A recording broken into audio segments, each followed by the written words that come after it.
عجیب نکچڑی سی لڑکی ہے۔ ہاں یہ تو ہے، عدیل نے اتفاق کیا۔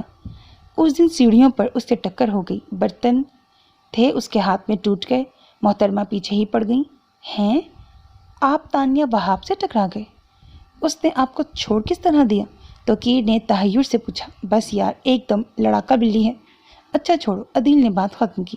لیلا گھر پر تھی اور فیضان آج آ نہیں سکا تھا، سو وہ لوگ کچھ دیر بیٹھ کر اٹھ گئے تھے۔ اس نے بات ہی ایسی کی تھی کہ عدیل کے ہاتھ سے پیڑا پھسل کر پرات میں جا گرا۔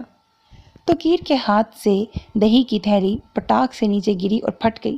دہی فرش پر بہنے لگا، جبکہ توقیر یوں ہی منہ کھولے ٹکر ٹکر اسے دیکھے گیا۔ میں آج پھر روزہ نہیں رکھ رہا، اور وجہ یہ احمق توقیر ہے، فریج کے ساتھ ٹیک لگا کر کھڑے سمیر نے جھنجھلا کر کہا۔ تم؟ میں بے ہوش ہونے لگا ہوں، توقیر ہکلایا۔ کھڑکی سے باہر پھینک دوں گا۔ عدیل کو اس کا ایسے نازک وقت میں بے ہوش ہونا بہت کھلا۔ تو تم ہوش میں تو ہو سمیر بھائی؟ وہ ابھی تک عالم حیرت میں تھا۔ یہ کوئی پوچھنے کی بات ہے؟ ہوش میں ہوتا تو یہ بات کرتا؟ عدیل 2 قدم آگے بڑھا، دوسرے لمحے آٹے سے بھرا کرارا ہاتھ اس کے کندھے پہ پڑا، گویا اسے ہوش میں لانے کی کوشش کی۔ وہ بلبلا اٹھا۔